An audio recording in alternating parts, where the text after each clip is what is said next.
Alors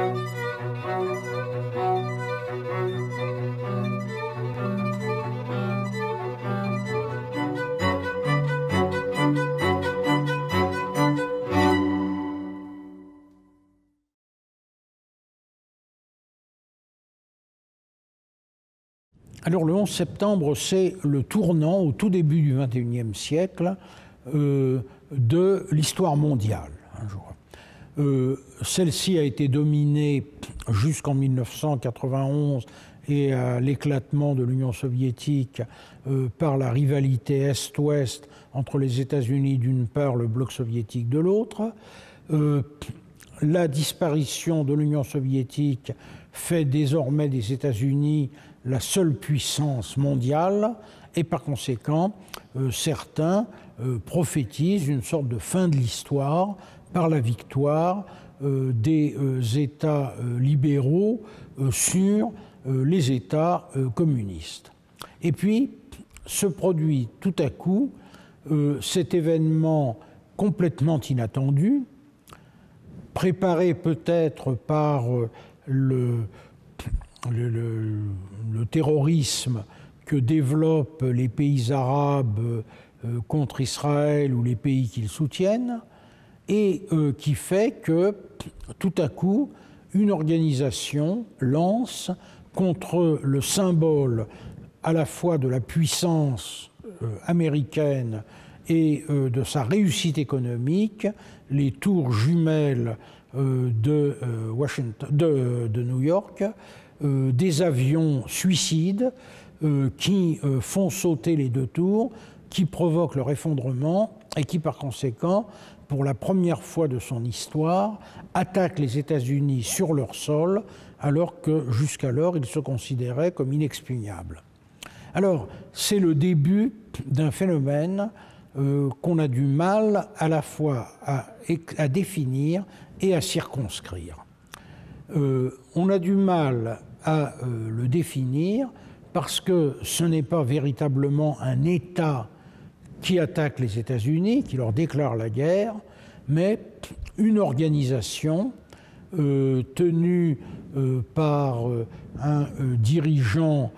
qui a été outré de voir l'armée américaine s'installer dans un certain nombre de pays arabes et dans des territoires qu'il considérait comme sacrés. Et par conséquent, est-ce que commence alors, et c'est la question qui est posée, une guerre de civilisation entre l'islam d'une part et d'autre part l'Occident chrétien. Alors c'est la question qui est posée et à laquelle tous les régimes occidentaux essayent de répondre par la négative, à savoir que ce n'est pas l'islam qui est en cause, mais des groupes qu'ils considèrent comme terroristes, comme intégristes de l'islam et qui ne représentent pas la totalité de l'islam. Et par conséquent, l'idée d'une guerre de civilisation est rejetée par l'Occident au profit de la notion de guerre contre le terrorisme. Donc, c'est un phénomène qui s'ouvre à ce moment-là et dont le problème est qu'il n'en reste pas moins que ce sont des milieux fondamentalistes, mais islamistes en même temps, se réclamant de l'islam et d'un islam intégriste, d'un islam fondamental, qui attaque ainsi le monde occidental. Donc on est en face de quelque chose qui n'est pas achevé de nos jours, et qui est la lutte entre, alors non pas seulement l'Occident, puisque au fond tous les États du monde, y compris une grande partie des États arabes, sont concernés, mais un groupe sans doute minoritaire au sein du monde islamique qui a déclaré la guerre à l'Occident, à l'influence de l'Occident et à tous les régimes qui acceptent d'appuyer l'Occident. Le fait nouveau, ce qui s'est produit ces dernières années, c'est que ce camp, qui jusqu'à présent était constitué d'individus regroupés, certes, en équipes, mais isolés, mais répandus en même temps sur une grande partie de la planète, a donné naissance, dans une de ses formes, à ce qui se veut un État islamique et qui a conquis désormais un territoire où il règne en maître et qui est à cheval sur la Syrie et l'Irak, et dont l'influence gagne également dans une partie de l'Afrique et dans une partie du Proche-Orient. Donc,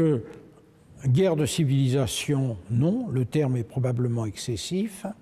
Guerre, en revanche, contre une conception rigoriste et intégriste de l'islam, certainement, et elle est le fait, non pas seulement de l'Occident, mais aussi d'une partie du monde arabe. On le voit bien, par exemple, au Yémen, où l'Arabie saoudite a organisé une coalition pour intervenir sur ce terrain. En revanche, ce qui est surprenant, c'est que on ne voit guère de possibilité d'alliance entre les groupes qui rejettent cet intégrisme islamiste et puis le monde occidental qui essaye de le combattre, mais qui refuse d'intervenir au sol, en partie pour qu'on n'accuse pas une intervention étrangère de lutter contre l'islam.